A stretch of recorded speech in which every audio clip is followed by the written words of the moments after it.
नमस्कार बच्चों, मैं शिल्पी जायसवाल आपके अरहुल हिंदी पाठमाला क्लास 6 के 4th चैप्टर जिसका नाम है अंधेरी नगरी के पार्ट 2 के साथ फिर से उपस्थित हूँ। बच्चों, पार्ट 1 में हमने देखा था कि ये जो पाठ है ये एक मूर्ख राजा पर आधारित है, कहानी है और इसको भारतेंदु हरिश्चंद्र जी ने लिखा था। ठीक है, उनके द्वारा लिखी ये एकांकी है और प्रस्तुत एकांकी को लेखक ने समाज में फैली हुई अव्यवस्था को ध्यान में रखकर लिखा कि समाज में अगर हमारा जो मुखिया है, हमारा जो राजा है, अगर वो सही नहीं हो, मतलब कि सही नहीं हो का मतलब कि बुद्धि से तेज, सोचने समझने की क्षमता उसकी सही ना हो, तो वहाँ की प्रजा किस तरह से सफ़र करती है वो हमने इस चैप्टर में हमने देखा है। ठीक है, पहले पार्ट में हमने क्या देखा था? ये पाठ जो है हमारे 4 चरण में है और पहले पार्ट में हमने 2 चरण को पढ़ा। उसमें सबसे पहले हमने क्या देखा? यहाँ पे पात्र, यानी इस पाठ में, इस कहानी में कौन कौन से पात्र हैं। पात्र था, महंत थे, है ना, गुरुजी, नारायण दास चेला थे उनके, और गोवर्धन दास चेला, यानी महंत के 2 चेले थे। ठीक है, और कुंजडिन हलवाई, ठीक है, राजा फरियादी, कल्लू बनिया और कारीगर, चूने वाला, भिश्ती, कसाई, गरड़िया, कोतवाल और 2 सिपाही, ये सारे पात्र इस नाटक में हैं, इस पाठ में हैं। ठीक है, और पहले चरण में हमने देखा था कि शहर के बाहर सड़क पर खड़े होकर महंत जी अपने 2 चेलों के साथ शहर को बड़े ध्यान से देख रहे थे, समझ रहे थे कि ये शहर कैसा है। ठीक है, तो ये शहर जो है बाहर से बड़ा सुंदर लग रहा था, देखने में बहुत अच्छा लग रहा था। महंत ने बोला, बच्चा नारायण दास, यह नगर तो दूर से बड़ा सुंदर दिखाई दे रहा है ना? दूर से देख रहे थे तो कह रहे थे बड़ा सुंदर दिखाई दे रहा है। देख, कुछ भिक्षा मिल जाए तो ईश्वर को भोग लगाएं, ईश्वर को भोग लगाएं। कुछ यहाँ पे भिक्षा मिल जाए तो हम क्या करें? ईश्वर को भोग लगाएं। और उसमें नारायण दास बोलते हैं, गुरुजी महाराज, नगर तो बहुत सुंदर है पर भिक्षा सुंदर मिले तो आनंद आ जाए, है ना? तो ये सारी बातें महंत और उनके चेले के बीच में चल रही थी पहले चरण में। ठीक है, और वो जो है क्या कर रहे थे, और उसके बाद उन्होंने क्या किया? उन्होंने अपने दोनों चेलों को, एक को पूरब दिशा में भेजा और एक को पश्चिम दिशा में भेजा पहले चरण में। ठीक है, दोनों अपने अलग अलग दिशा में गए। फिर आगे बढ़े, एक चेला आगे बढ़ा, गोवर्धन कुंजडेन से, यानी सब्जी वाला था, उससे भाव पूछ रहे थे कि क्या भाव है। ठीक है, तो सब्जी वाले ने जवाब दिया, टके सेर, है ना? फिर गोवर्धन जो है वो आगे बढ़ा, सब सब्जी टके सेर, वाह वाह, बड़ा आनंद है, यह सब सब्जी टके सेर। आगे फिर और उसके बाद पूछता है, फिर वो और आगे बढ़ता है, आगे बढ़ता है, फिर एक हलवाई से, यानी जो मिठाई बेचने वाला है, उससे पूछता है कि मिठाई किस भाव की है। वहाँ पे भी एक ही आंसर मिलता है, कौन सा? टके सेर। तो गोवर्धन, सब मिठाई टके सेर, लड्डू पेड़ा जलेबी सब टके सेर। तो हलवाई कहता है, हाँ हाँ, सब टके सेर है, आपको क्या लेना है बाबा जी? तो आगे जब बढ़ता है तो गोवर्धन उससे पूछता है, बच्चा इस नगरी का नाम क्या है? तो उसको जवाब मिलता है, अंधेरी नगरी। राजा का नाम पूछता है तो कहता है, चौपट राजा। तो उसके मुंह से इन सारी चीज़ों को जोड़ करके उसके मुंह से एक मुहावरे टाइप का आ जाता है कि वाह वाह, अंधेरी नगरी, चौपट राजा, टके सेर भाजी, टके सेर खाजा, है ना? तो हलवाई, तो बाबा जी कुछ तो ले लो। और गोवर्धन भिक्षा मांग कर 7 पैसे लाया था, और गोवर्धन जो था वो भिक्षा मांगा था तो उसको 7 पैसे मिले थे, और 3.5 सेर उसने फिर क्या किया था? मिठाई वाले से मिठाई ले ली थी। ये था हमारा पहला चरण जिसको हमने पार्ट 1 में पढ़ा इसके। फिर दूसरा चरण आता है और महंत जी और नारायण दास एक ओर से आते हैं, दूसरी ओर से गोवर्धन दास आता है। दूसरे चरण में क्या होता है? एक तरफ से उन्होंने भेजा था ना अपने 2 चेलों को, एक को पूर्व दिशा में, एक को पश्चिम दिशा में। तो फिर दूसरे चरण में वापस आते हैं, ये आपस में मिलते हैं। ठीक, तो महंत गोवर्धन से पूछते हैं कि बच्चा भिक्षा क्या लाए? तो और गठरी तो बड़ी तुम्हारी भारी मालूम पड़ रही है, क्यों? क्योंकि उसने मिठाई खरीदी थी और मिठाई जो है वो ढेर सारी थी, तो गठरी बड़ी दिख रही थी। इसलिए महंत जी ने बोला था गठरी बड़ी तुम्हारी भारी पड़ रही है, मालूम पड़ रही है। तो गोवर्धन जी बोलता है कि गुरुजी 7 पैसे भिक्षा में मिले थे, उसी 7 पैसे से 3.5 सेर मिठाई ले लिया है। तो महंत बोलते हैं बच्चा नारायण दास मुझसे कुछ कहता था। कहते हैं कि बच्चा नारायण दास ने मुझसे कुछ कहा था कि यहाँ सभी चीज़ें टकेर से मिलती है। मैंने तो इसकी बात पर विश्वास नहीं किया। बच्चा, यह कौन सी नगरी है? इसका राजा कौन है? और टके सेर सब्जी और टके सेर खाजा मिलता है। महंत जो है बड़े आश्चर्य हो रहे थे, उनको जो है कुछ समझ नहीं आ रहा था कि ऐसा कैसी नगरी है कि हर एक चीज़ एक ही भाव में मिलता है। तो गोवर्धन कहता है अंधेरे नगरी चौपट राजा, टके सेर भाजी टके सेर खाजा। तो वो उसने ये ऐसे बताया। तो महंत कहते हैं कि तो बच्चा ऐसी नगरी में रहना ठीक नहीं है। महंत को लगता है, वो समझदार थे तो उन्हें लग रहा था कि ऐसी नगरी में रहना ठीक नहीं है जहाँ पे कुछ भी आप ले लो, हर एक चीज़ टके सेर एक ही भाव में है। चाहे वो कीमती से कीमती चीज़ हो या सस्ती से सस्ती चीज़ हो, सबके भाव एक जैसे हैं। कैसे राजा है, कैसा राज व्यवस्था है, कैसे यहाँ के लोग हैं। तो महंत को कुछ अच्छा नहीं लगता। महंत बोलता है कि यहाँ पे रहना ठीक नहीं है, जहाँ टके सेर सब्जी और टके सेर खाजा मिलता है। मैं तो इस नगरी में अब एक दिन भी ना रहूं। ठीक है।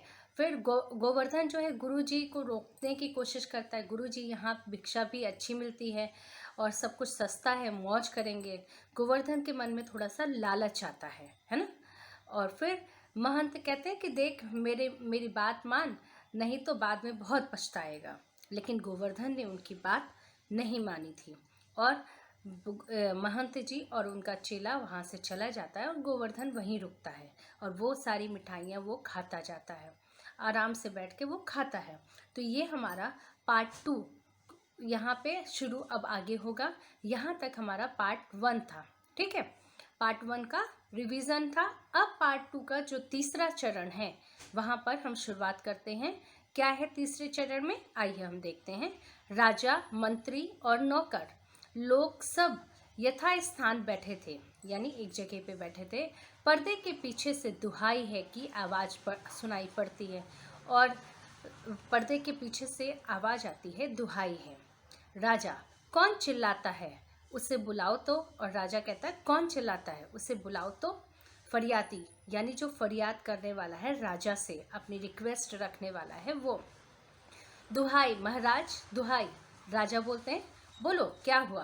फरियादी, महाराज कल्लू बनिए की दीवार गिर पड़ी, सो मेरी बकरी उसके नीचे दब गई, न्याय हो। है ना। कहते हैं कि कल्लू बनिए की दीवार जो है वो गिर पड़ी और उस दीवार में मेरी बकरी दब के मर गई, तो मेरे लिए न्याय करिए। तो राजा कहता है क्यों रे बनिए, इसकी बकरी क्यों दबकर मर गई। कल्लू कहता है महाराज मेरा कुछ दोष नहीं है, कारीगर ने ऐसी दीवार बनाई कि गिर पड़ी। तो कल्लू बनिया भी कहता है कि मेरा कोई दोष नहीं है महाराज, ये कारीगर ने ऐसी दीवार बनाई कि वो गिर पड़ी और उसकी वजह से बकरी मर गई। राजा, अच्छा कल्लू को छोड़ दो, कारीगर को पकड़ लाओ। अब यहाँ पे देखिए, आप राजा को समझना चाहिए, पूरी बात को समझनी चाहिए, उसके बाद फिर उसको फैसला लेना चाहिए ना। वो दूसरों की बातों को सुनते हुए फैसले लेता था, अपने दिमाग को, अपने सोचने समझने की क्षमता पर बिल्कुल उसको ध्यान नहीं होता था और कुछ भी फैसला ले लेता था। फिर कल्लू जाता है तो कारीगर को पकड़ लाते हैं उस सैनिक, है ना।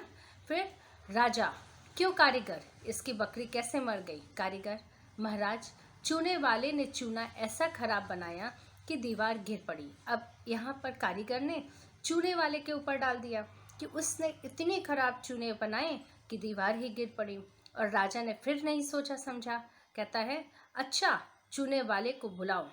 कारीगर चला जाता है, चूना वाला पकड़कर, चूने वाले को क्या किया जाता है, पकड़कर फिर लाया जाता है ना। तो राजा, क्यों चूने वाले, इसकी बकरी कैसे मर गई, उससे पूछता है राजा। तो फिर चूने वाला बोलता है महाराज भिष्टी ने चूने में पानी ज़्यादा मिला दिया जिससे दीवार कमज़ोर हो गई। राजा, तो भिष्टी को पकड़ लाओ, है ना। फिर क्या कहता है, तो भिश्ती को पकड़ लाओ। फिर क्या करते हैं, सारे सिपाही जाते हैं, भिश्ती को पकड़ लाते हैं, है ना। और राजा, क्यों भिश्ती, इतना पानी क्यों डाला कि दीवार गिर पड़ी और बकरी दब गई। भिश्ती कहता है, बेचारा महाराज, मेरा कोई कसूर नहीं है। कसाई ने मशक इतनी बड़ी बना दी कि उसमें पानी ज़्यादा आता है। अब देखो यहाँ पे क्या हो रहा है, सब एक दूसरे पे डाल रहे हैं और राजा खुद नहीं समझ रहा, खुद नहीं सोच रहा, और जो जैसा कह रहा वैसे ही उसकी बातों में वो आते जाते हैं और दूसरे को एक के बाद एक दूसरे को बुला रहे हैं। ठीक, तो फिर अब राजा, अच्छा कसाई को लाओ, भिश्ती को निकालो। फिर भिश्ती के कहने पे क्या किया, कसाई को बुला रहे हैं। लोग कसाई को पकड़ लाते हैं। राजा, क्यों रे कसाई, तूने ऐसी मशक क्यों बनाई। अब कसाई पे ब्लेम डाल दिया कि तूने इतनी मशक ऐसी क्यों बनाई। कसाई, महाराज, गरड़िए ने टके की ऐसी भीड़ मेरे भात बेची कि मशक बड़ी बन गई। अब लोग गरड़िए को पकड़ लाए फिर। ठीक है, राजा, क्यों रे गरड़िए, ऐसी भीड़ क्यों बेची। अब देखिए, अब वो गरड़िए पे कहते हैं कि तूने ऐसी भीड़ क्यों बेची। ठीक है, तो गरड़िया, महाराज, उधर से कोतवाल की सवारी आई है ना, और इसलिए मैंने छोटी बड़ी भेड़ का ख्याल नहीं किया और इसमें मेरा कोई कसूर नहीं। राजा, इसको निकालो, कोतवाल को बुलाओ। फिर वो क्या करते हैं, उस गरेड़ियों को भेज देते हैं और फिर कहते हैं सिपाहियों से कोतवाल को बुलाओ। उन्हें बुलाते हैं, फिर कोतवाल को पकड़ लाया जाता है। राजा, क्यों रे कोतवाल, तूने सवारी इतनी धूम से क्यों निकाली कि गरेड़िए ने घबराकर बड़ी भेड़ बेच दी, है ना, कि तूने सवारी इतनी जो है धूम से क्यों निकाली। तेरे डर की वजह से गरेड़िए ने बड़ी भेड़ बेच दी। कोतवाल, महाराज, मेरा कोई कसूर नहीं है। राजा, ले जाओ, कोतवाल को अभी फांसी पर चढ़ा दो। अब ये पूरी जो हुआ सिचुएशन था, ये जो पूरा वाक्य हुआ, इस वाक्यों में बच्चों आपको क्या समझ में आया। राजा ने अपनी समझदारी कहीं दिखाई नहीं, राजा ने कहीं समझदारी नहीं दिखाई। राजा किसी दूसरों के कहने पर एक के बाद एक दूसरों के कहने पर वो निर्णय लेता गया, बदलता गया। उसको बुलाओ, फिर कहता है उसको बुलाओ, फिर वह कहता है उसको बुलाओ। अपनी समझदारी उसने कहीं पर भी नहीं दिखाई, जिसकी वजह से आखिरी में कोतवाल को फंसना पड़ा। कोतवाल को फांसी की सज़ा सुनाई, बिना कसूर के फांसी की सज़ा कोतवाल को मिल रही थी, यानी करनी किसी और की, भरनी किसी और की। ठीक है, तो आइए, ये तीसरा चरण हमारा खत्म होता है। अब चौथे चरण में हम आते हैं, जहाँ गोवर्धन मिठाई खा रहा है। चौथे चरण में गोवर्धन क्या करता है, मिठाई खा रहा है। गोवर्धन, गुरुजी ने नाहक यहाँ रहने को मना किया था। नाहक यहाँ रहने को मतलब कि ऐसे ही कहता है, गुरुजी ने नाहक यहाँ रहने को मना किया था, यानी कि बेकार में ही ऐसे कह रहे थे कि यहाँ मत रहो। मना किया, माना कि इस देश के लोग बड़े अजीब हैं, पर अपना क्या, हमें राज और राजकाज में से क्या लेना देना। तो यहाँ गोवर्धन कहता है, गुरुजी तो ऐसे ही मना कर रहे थे जबरदस्ती का, और माना कि यहाँ के लोग बड़े अजीब हैं और हमें क्या करना है, यहाँ के राज और राजकाज से हमको क्या लेना देना, मुझे तो सिर्फ भिक्षा मांगना और पेट भरना है। फिर क्या होता है आगे देखिए। अब यहाँ पे ये गोवर्धन अपने गुरुजी की बात न मानने का खामियाजा उसको भुगतना पड़ेगा। फिर पहला सिपाही, चल बे चल, मिठाई खाकर मोटा हो गया है। ठीक है, क्या कहते हैं, चल बे चल, मिठाई खाकर मोटा हो गया, आज मज़ा आएगा। गोवर्धन घबरा जाता है। जब सिपाही उसको पकड़ने आते हैं तो गोवर्धन घबरा जाता है। क्यों, देखिए क्या होता है कि क्यों घबराता है, आगे देखते हैं हम लोग। यह आफत कहाँ से आई, घबराता है और कहता है यह आफत कहाँ से आई। अरे भाई, मैंने तुम्हारा क्या बिगाड़ा है जो मुझे पकड़ते हो। कहता है कि मैंने तुम्हारा क्या बिगाड़ा है जो तुम मुझे पकड़ते हो। दूसरा सिपाही, अब आप मोटे हैं इसलिए फांसी होगी। ठीक है, क्या कहते हैं कि आप मोटे हैं, मिठाई खा खा के वो और मोटा हो गया था, तो कहते हैं आप मोटे हैं इसलिए आपको फांसी होगी। गोवर्धन, मोटे होने पे फांसी, कभी बच्चों आपने सुना है कि कोई मोटा है तो उसको फांसी दे दिया जाए? ऐसा तो कभी नहीं होता ना। तो लेकिन यहाँ पर इस नगरी में ऐसा हो रहा था। गोवर्धन कहता है कि मोटे होने पर फांसी, यह कहाँ का न्याय है? अरे साधु संतों से मजाक नहीं करना चाहिए। पहला सिपाही, जब सूली पर चढ़ जाओगे तब मालूम होगा कि फांसी है या मजाक। सीधी तरह से चलते हो या घसीट कर ले चले, ठीक है? गोवर्धन, बात क्या है जो एक फकीर को फांसी देते हो? मैंने क्या गलती की? पहला सिपाही इसमें बोलता है, बात यह है कि कोतवाल को फांसी का हुक्म हुआ था। कोतवाल को फांसी का हुक्म हुआ था। तीसरे चरण में आपने देखा ना कि कोतवाल को फांसी की सजा सुनाई गई, है ना? तो अब आगे देखिए कि उसमें और क्या ट्विस्ट आता है यहाँ पर, कि कोतवाल को फांसी का हुक्म हुआ था। जब फांसी देने जा रहे थे तो फांसी का फंदा बड़ा निकला, और जब फांसी देने जा रहे थे तो क्या हुआ? फांसी का फंदा बड़ा निकला, क्योंकि कोतवाल साहब दुबले पतले हैं। अब देखिए बच्चों क्या होता है कि कोतवाल साहब दुबले पतले हैं तो राजा क्या करते हैं, उनकी समझ देखिए कितनी परे समझ है कि हम लोगों ने यह बात महाराज से कही, इस पर हुक्म हुआ कि किसी मोटे आदमी को फांसी दे दो। देखिए राजा की कितनी समझ कि कोई पतला जो था उसको फांसी नहीं लग सकती, तो किसी भी मोटे इंसान को पकड़ के फांसी दे दीजिए, चाहे उसने कुछ किया हो या ना किया हो, दे दो। क्योंकि बकरी मारने के अपराध में किसी न किसी को सजा होनी ज़रूर है, नहीं तो सही न्याय नहीं होगा। अब देखिए बच्चों, ऐसा कैसा न्याय?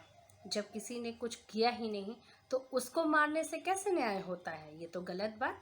गोवर्धन, ईश्वर मुझे बचाओ, अरे मैं बिना कसूर मारा जा रहा हूँ, अरे बड़ा अन्याय है, अरे गुरुजी का कहा नहीं माना, आज उसी का फल मुझे भोगना पड़ रहा है। गुरुजी कहाँ हैं आप? फिर कहते हैं, उस समय अपने गुरुजी को पुकारते, कहते हैं, गुरुजी कहाँ हैं आप? अरे मैं बिना अपराध मारा जा रहा हूँ गुरुजी। गोवर्धन दास चिल्लाता है कि गुरुजी कहाँ हैं आप? उन्हें पुकारता है अपनी पीड़ा उनको बताने के लिए कि मैं बिना वजह के मारे जा रहा हूँ। तो आगे क्या होता है, सिपाही उसे पकड़ कर ले जाते हैं। गोवर्धन, हाय रे, मुझ बेकसूर को फांसी देते हो? अरे भाइयों, कुछ तो ईश्वर का ख्याल करो, अरे मुझे छोड़ दो, हाय हाय। ठीक है। पहला सिपाही, अरे चुप रह, राजा का हुक्म है, यह तेरा आखिरी समय है, ईश्वर का नाम ले, बेवजह क्यों शोर करता है? गोवर्धन, हाय, मैंने गुरुजी का कहना नहीं माना, उसी का फल है। गुरुजी कहाँ हूँ, बचाओ गुरुजी। अरे यह तो सचमुच अंधेरी नगरी है। महंत प्रवेश करते हैं इसी समय। फिर महंत आ जाते हैं, उन्हें पता चल जाता है कि उनका शिष्य कुछ समस्या में है, तो वहाँ पे प्रवेश करते हैं महंत। अरे बच्चा गोवर्धन दास, तेरी यह दशा है गोवर्धन। गुरुजी के हाथ जोड़कर कहते हैं गोवर्धन दास जी, गुरुजी दीवार के नीचे किसी की बकरी दब गई, जिसके लिए मुझे फांसी दी जा रही है, गुरुजी बचाइए।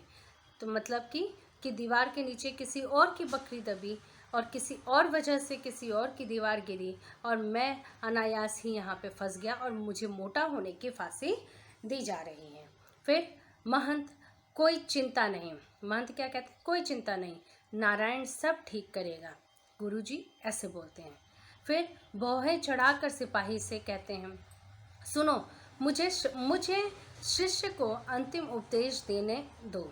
तो गुरुजी क्या कहते हैं, भौं चढ़ाते हैं और सिपाहियों से क्या कहते हैं पता है, कहते हैं कि मुझे मेरे शिष्य को अंतिम उपदेश देने दो। तुम लोग जरा किनारे हो जाओ, देखो मेरा कहना ना मानोगे तो तुम्हारा भला ना होगा। सब पहले तो साधु संत की बातें सब मानते ही थे, है ना। तो फिर सिपाही, नहीं महाराज, हम लोग हट जाते हैं, आप जरूर उपदेश दीजिए। तो सिपाही बात मान जाते हैं और थोड़ा सा दूर हो जाते हैं उपदेश देने के लिए। सिपाही हट जाते हैं। गुरुजी चेले के कान में कुछ कहते हैं। क्या कहते हैं अभी देखिए, वो भी पता चलेगा कि महंत कितना समझदार था, वो उस राजा को कैसे बेवकूफ़ बनाता है। आइए देखते हैं। गोवर्धन, तुम तो गुरुजी, तब तो गुरुजी हम अभी फांसी चढ़ेंगे। उन्होंने उस गोवर्धन के कान में कुछ कहा और फिर उसके बाद गोवर्धन बोलता है, तब तो गुरुजी, तेज से बोलता है, तब तो गुरुजी हम अभी फांसी चढ़ेंगे। महंत, नहीं बच्चा, हम बूढ़े हुए, हमको चढ़ने दो। कहते हैं कि नहीं बच्चा, हम बूढ़े हुए, हमको चढ़ने दो। मैंने तुम्हें इतना समझाया फिर भी नहीं मानते हो। और महंत जी उससे कहते हैं कि मैंने तुम्हें इतना समझाया फिर भी तुम नहीं मानते हो, मैं बूढ़ा हूँ, मुझे चढ़ने दो। गोवर्धन, स्वर्ग जाने में बूढ़ा क्या और जवान क्या, आप तो सिद्ध हैं, आपको स्वर्ग नर्क से क्या, मुझे फांसी पर चढ़ने दीजिए। ठीक है, इस प्रकार दोनों बहस करते हैं और सिपाही हैरान हैं। राजा, मंत्री और कोतवाल आते हैं। उसके बाद राजा आते हैं वहाँ पे। ये दोनों आपस में बहुत बहस कर रहे होते कि नहीं मुझे मरना है, मुझे मरना है। वो कहता है, महंत कहता है मुझे मरना है, गोवर्धन कहते हैं मुझे मरना है। तो इस तरह से बहस होती रहती है और वहाँ पे फिर राजा, मंत्री और कोतवाल भी आ जाते हैं देखने इनकी बहस, क्यों दोनों फांसी पे लटकने के लिए मर रहे हैं, आपस में बहस कर रहे हैं, तो वही देखने के लिए आ जाते हैं। फिर क्या होता है, राजा, यह क्या गोलमाल है। सिपाही, महाराज, चेला कहता है मैं फांसी पर चढ़ूंगा, गुरु कहता है मैं फांसी पर चढ़ूंगा, कुछ मालूम नहीं पड़ता क्या बात है। राजा गुरुजी से कहता है, बाबा जी आप क्यों फांसी पर चढ़ना चाहते हैं।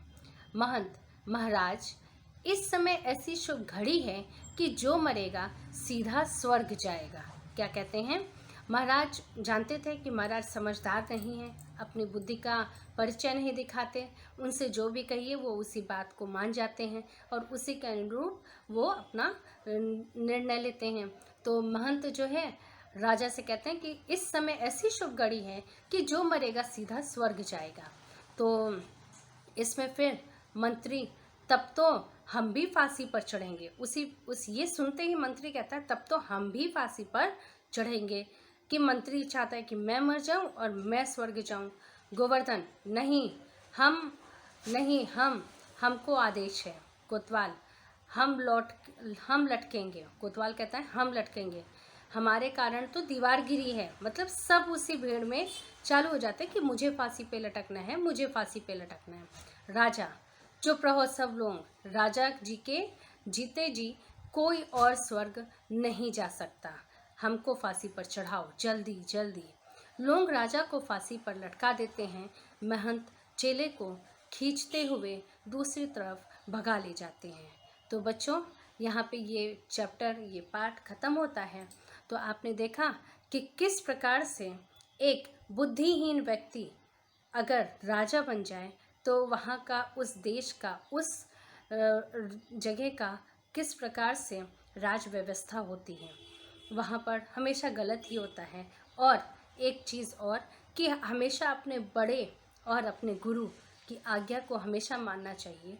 तुरंत हो सकता है इसका परिणाम आपको ना भुगतना पड़े, कभी ना कभी लाइफ में आपको इस समस्या को झेलना पड़ेगा, अपने बड़ों का, अपने गुरु की बातों को नहीं मानने पर। ठीक है, जिस प्रकार से गोवर्धन को महंत जी ने मना किया था कि यहाँ मत रुकना, लेकिन गोवर्धन माना नहीं और वो कितनी बड़ी समस्या में फंस गया था, उसको फांसी पे लटकाया जा रहा था। वो महंत के सूझबूझ से छूट पाया, अदरवाइज वो छूट नहीं सकता था, उसको फांसी पर लटका दिया जाता।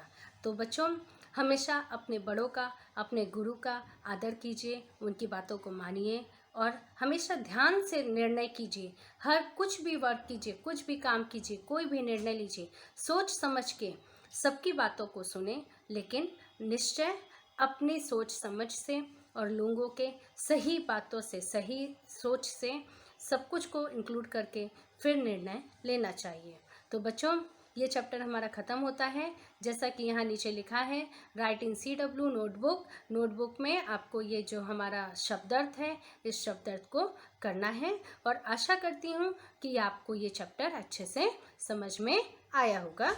धन्यवाद।